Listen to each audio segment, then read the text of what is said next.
This is a Beggy Sisa podcast. Global health is in a very precarious place right now.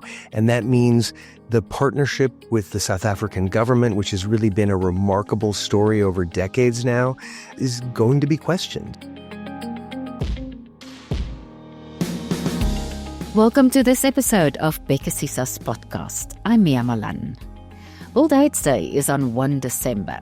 And the month thereafter, on 20 January, the United States' new president, Donald Trump, will be inaugurated. What does that mean for the US government's AIDS fund, Pepfar? If Trump cuts Pepfar funding, what does that mean for South Africa? With me today is Mitchell Warren, the Executive Director of the New York-based advocacy organization, AVAC. Over the years, Mitchell has been deeply involved in tracking the HIV pandemic.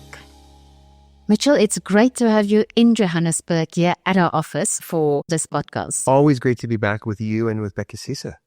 America has a new president, Donald Trump, and he's pretty critical of what America should invest in global health. It's a transactional thing for him.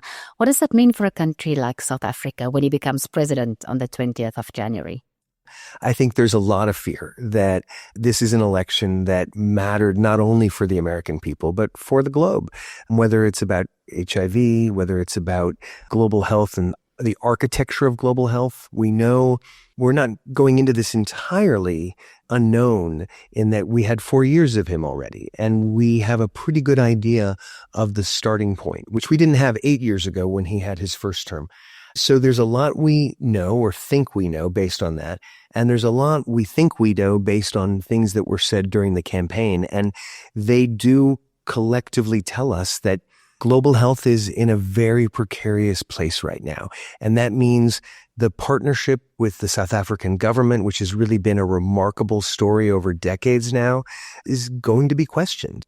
Practically, if we narrow that down to HIV, does that mean that something like Pepfar funds, which is the US government's fund that gives money to countries like South Africa for AIDS, does it mean it's going to be cut? We don't entirely know. Again, lots of supposition and prognostication, but there's reason to be concerned. Pepfar is now almost 21 years old. It was started by a Republican president, George Bush.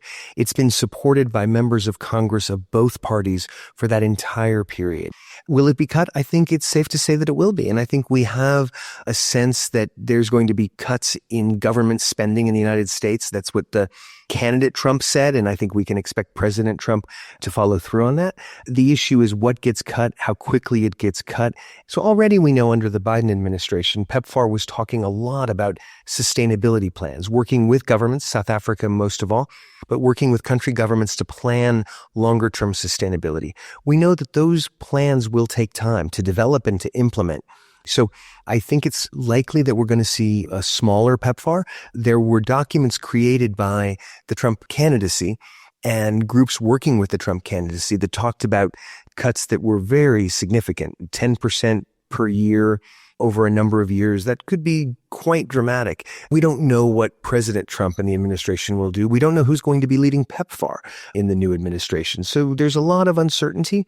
So if you're talking about significant Pepfar cuts for the rest of Africa, where governments heavily rely on Pepfar for treatment, that means fewer ARVs, which is bad for the HIV pandemic. But in South Africa, we buy most of our ARVs ourselves. So what would Pepfar cuts mean for South Africa? Where would we lose money? Certainly a big priority. Every country has to be making sure no one falls out of care. Many countries have reached 95, 95, 95. This is an example of a cut that would be a disaster if you said that financial cut would mean people fall out of treatment. I think that everybody would agree that that first and foremost, whether it's funded by Pepfar or funded by a Ministry of Health, can't be cut. We can't lose people. In fact, we need to get more people into treatment programs.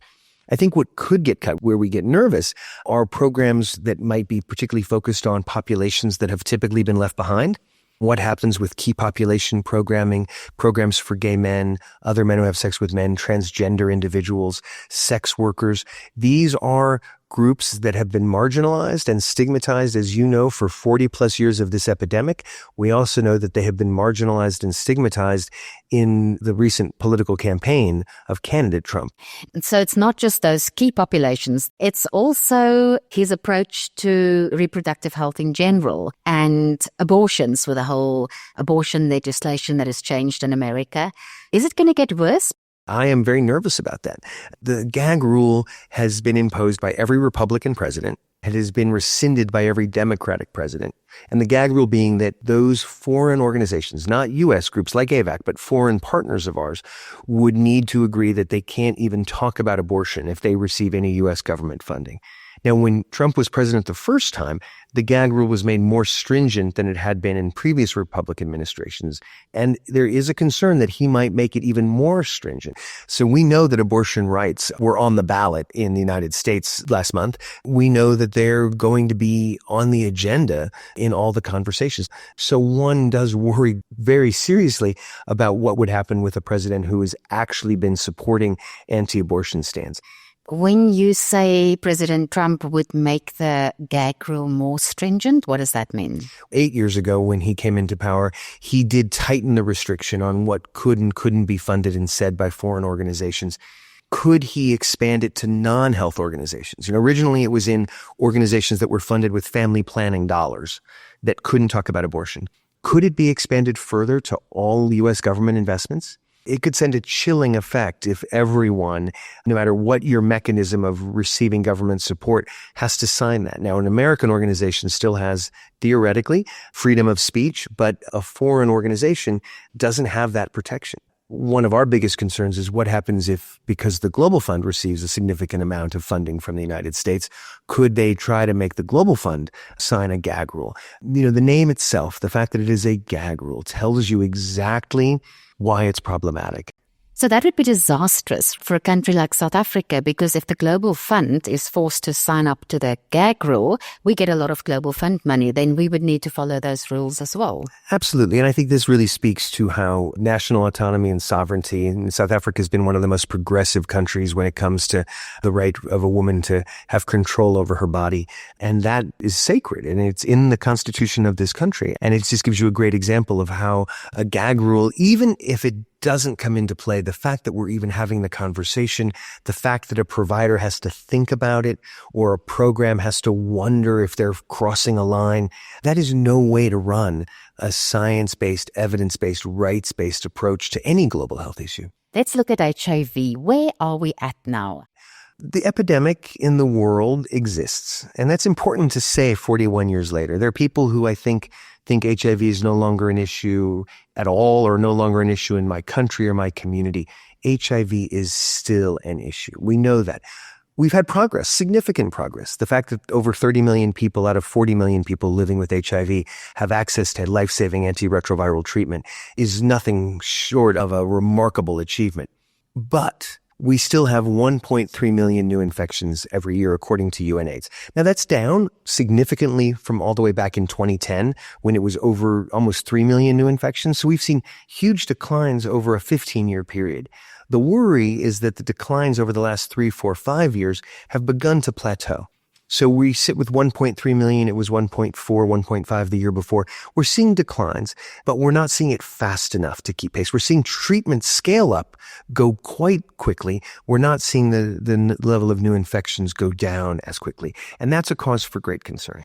So what do we need to do now? What do we need to invest in to make those infections decrease quicker? Well, it is clear to me that what got us here to 2024 is not going to get us the rest of the way. It doesn't mean we stop doing what we were doing, but we've got to innovate. We've got to think differently. I think one of the things we have to do is reimagine prevention. Prevention programs, when we met many years ago, it was about condoms and behavior change. In the last decade, we've had the advent of oral PrEP. What is oral PrEP? So we've had for 12 years the idea that a pill a day could prevent HIV. The good news, South Africa is the largest market in the world for that daily pill that, if you take it every day, can prevent infections. We've seen the largest number of people initiating that, but taking a pill every day when you're otherwise very healthy is hard, and we know that a lot of people don't sustain that use. And so scientifically, a lot of the excitement over the last 5 years have been in these newer, longer-acting methods, like the vaginal ring that a woman can use on a monthly basis, or an injectable that's now in South Africa called cabotegravir that you get every 2 months. These have helped give people more options. And for those who can't take a pill every day, that's a really good thing. But the number of rings available in the world, the number of doses of cabotegravir are quite limited from suppliers. And so we're not seeing impact yet. I think we will in the future, but we're not there yet. What's exciting and opportune right now is the most exciting data this year was from 2 different trials of a different injectable that's called lenacapavir. That's an injectable you get every 6 months. So theoretically, easier on the health system. Getting someone into the clinic every 2 months, by doing it every 6, you've made it at least that much easier. Now, it hasn't been approved by any regulatory agency, including by SAPRA, but we believe it will get approved sometime by the middle of next year. And we need to begin preparing today, because I would argue that we have spent a decade squandering the opportunities of a daily pill, a monthly ring, and the every 2-month injectable. If we want to bring that number of new infections down, we cannot afford to squander this opportunity too. Now, the issue about those injections is, of course, the price. That donors like Pepfar would need to invest in it to have economies of scale and to bring down the price and to provide it to Africa. Is that something that Donald Trump just wouldn't invest in? There is a real business mindset in the new administration. You know, when you hear any of the new nominees or anybody around Trump himself, they want business approaches, efficiencies, effectiveness. If you really look at the data, if you can get lenacapavir at a reasonable price, and we can come back to what that might look like, and if you can scale it up, so some significant ifs, but if you can, it's probably the best investment to get what they most want, which is to decrease the size of Pepfar over the next several years. And this is one of those really challenging moments in public health and in public policy. We all know, no matter who was going to be president, that Pepfar was going to begin talking about transitions. It was going to look at what the longer-term sustainability agenda was. The best, most sustainable response in HIV is one that drives new infections down. I believe we can begin to do that in a more rapid fashion with lenacapavir. So we have to understand what the world's willing to pay to get to our end point faster. If we want fewer infections so that we really can have a lower cost long-term investment in the AIDS response, we need to invest now in this. So we need to see governments, South Africa as a leading partner of this because it will be the largest market for lenacapavir. The government with Pepfar, with Global Fund, with philanthropic donors coming together with Gilead Sciences, the company that made this product, to say collectively, are we willing to all take a little bit of risk to bring the price down more quickly, to get the volumes up, to give people access to this product, and to see if we can get infections down more rapidly in the next couple of years. What is the likely price to be? So we know right now that cabotegravir, the product every 2 months, that price is coming down from $180 a year to $160 a year for that course of injections. We know that lenacapavir only needs 2 visits instead of the 6. So we certainly expect it to be lower than $160 per year. There have been models to show that if you have multiple generic companies making this product, and if they're competing, and if there are at least 1 million people using it around the world, the price could be down to $100 per person per year. Now, right now, we're talking about Gilead, a single company making it. So it may be a little bit above or around $100. I hope we can get it close to that, and that we can show a catalytic approach. So we want it to be as cheap as oral PrEP, but to do that, we need a huge market and we need lots of manufacturers competing with generic versions of this. That's going to take 3-4 years. So I think what we need to make sure everybody's focused on is not what's the price at launch in later 2025, but rather by 2027, how do we have a multi-million person market that all the companies are competing when South Africa puts out a tender? Hopefully that price could be $70, $60, $50 per person per year, not far off where oral PrEP is, which is $40 a year for all of those pills. So how do we bridge the gap for a country like South Africa? Because our health department pays about 60 rands a month for the daily pill. And if you say for a year's supply for lenacapavir, it would be $100. That's about 1,700, 800 rands. And it would come to about 150 rands a month. So it's still more than double. Donor funding needs to be part of that equation, and there are innovative financing mechanisms that we need to be thinking about. Is there pooled procurement, that if South Africa is only buying enough for its population at a set price, if they buy along with Zambia or Zimbabwe and the Global Fund and Pepfar, that we get a larger volume and the price comes down? We need to make the case to policymakers in this country and around the world. Why spending 2.5 times for those people who need and will benefit from prevention keeps them from needing treatment for the rest of their lives? And I think that's the important thing here.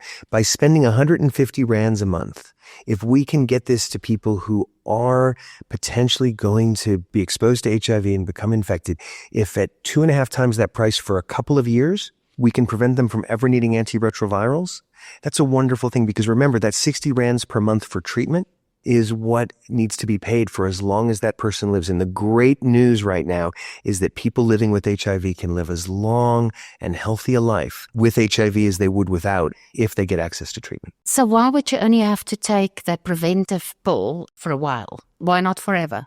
Well, there are people who take PrEP for a very long time. We are still in the early days of that. So from a prevention perspective, for as long as a person needs and wants prevention products, you are, at least in the short term, going to pay more for lenacapavir protection than for oral PrEP protection. But we think because people are more likely to adhere to lenacapavir, you may be able to get more infections averted for the same amount of money. So let's say you have 10 people get access to daily pills. Some of them may not continue to take their pills. Some may not, some may discontinue. If those same 10 people get lenacapavir, we know from the data that was generated here in South Africa that the likelihood of ever getting infected is slim to none. So it's a huge benefit. So you can buy a lot of oral PrEP, you can buy a lot of condoms, and we know some are going to prevent infections, some may not. We know lenacapavir is going to prevent you from ever getting infected. We need to be thinking not only about the cost of the product, we need to focus on what's the cost of preventing an infection. That's the end point, not the product. Mitchell Warren, thanks very much for sharing your time and your insights and the lessons learned with us today. And thanks for coming to visit us at the office. Well, thanks for having me. It's always great to be here.